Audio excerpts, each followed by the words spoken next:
آج کل سردی سے بچنے کے لیے بہت سے لوگ جرابیں استعمال کرتے ہیں۔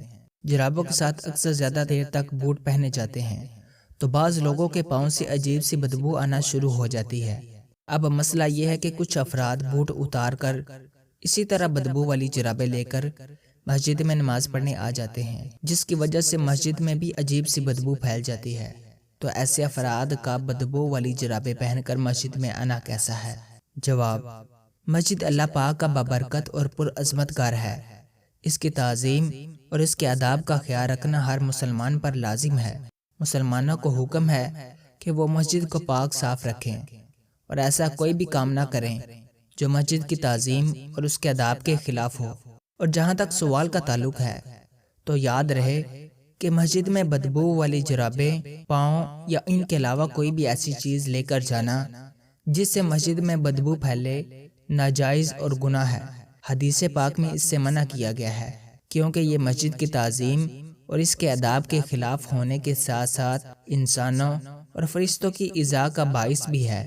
لہٰذا جرابوں کے ساتھ زیادہ دیر تک بوٹ پہننے کی وجہ سے اگر پاؤں سے بدبو آنا شروع ہو جائے تو ایسے افراد کے لیے حکم یہ ہے کہ وہ جرابیں اتار کر اچھے طریقے سے پاؤں دھو کر مسجد میں داخل ہوں۔ نیز بدبو والے بوٹ اور جرابیں بھی حفاظت کے انتظام کے ساتھ ایسی جگہ پر رکھیں کہ جہاں سے مسجد میں بدبو نہ آئے۔ مسجد کو پاک و صاف رکھنے کے حوالے سے اللہ تعالیٰ ارشاد فرماتا ہے، ترجمہ کنز العرفان: اور ہم نے ابراہیم اور اسماعیل کو تاکید فرمائی کہ میرا گھر طواف کرنے والوں اور اعتکاف کرنے والوں اور رکوع و سجود کرنے والوں کے لیے خوب پاک صاف رکھو۔ اس آیت کے تحت تفسیر صراط الجنان میں ہے۔ اس سے معلوم ہوا کہ خانہ کعبہ اور مسجد حرام شریف کو حاجیوں، عمرہ کرنے والوں، طواف کرنے والوں، اعتکاف کرنے والوں، نمازیوں کے لیے پاک و صاف رکھا جائے۔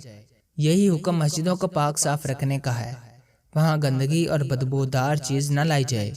یہ سنت انبیاء علیہم السلام ہے۔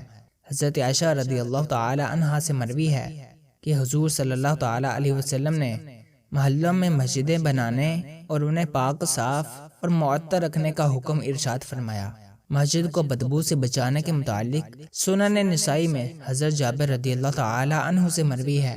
وہ فرماتے ہیں کہ حضور صلی اللہ تعالی علیہ وآلہ وسلم نے ارشاد فرمایا، جو اس درخت سے کھائے۔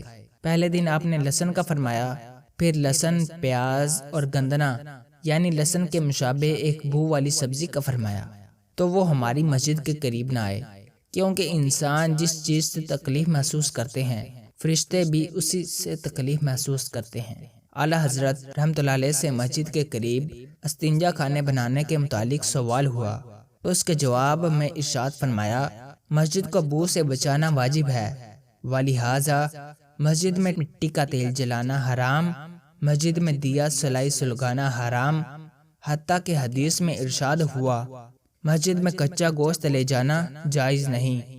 حالانکہ کچے گوشت کی بو بہت خفیف ہوتی ہے، تو جہاں سے مسجد میں بو پہنچے وہاں تک ممانعت کی جائے گی۔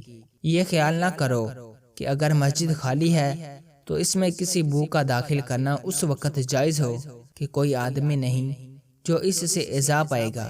ایسا نہیں، بلکہ ملائکہ بھی ایذا پاتے ہیں اس سے جس سے ایذا پاتا ہے انسان۔ مسجد کو نجاست سے بچانا فرض ہے۔ واللہ اعلم عز وجل ورسولہ اعلم صلی اللہ تعالی علیہ وآلہ وسلم۔